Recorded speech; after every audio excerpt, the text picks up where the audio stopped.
PIMS अस्पताल इस्लामाबाद में 14 नामालूद बच्चों की हलाकत के दिलखराश वाक़े ने मुल्क भर के अस्पतालों में फायर सेफ्टी इंतजामात पर सवालात उठाती हैं।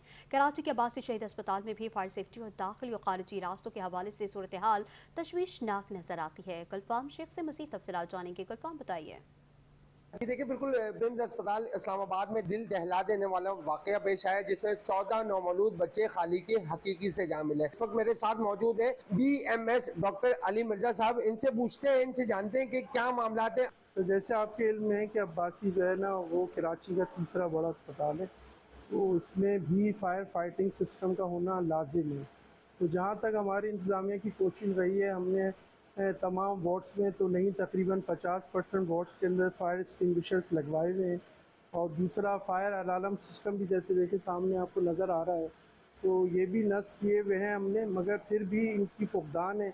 हमें कम से कम 150 के करीब फायर फाइटिंग के जो सिस्टम है, फायर एक्सटिंग्विशर्स तकरीबन 150 के करीब दरकार होंगे। कराची के जो शहरी हैं वो मुतालबा करते हैं कि इस तमाम हंगामी इक़दामात से, तमाम हंगामी हालात से इन्हें बचाया जा सके। बड़ा नुकसान उठाना पड़ा है। जी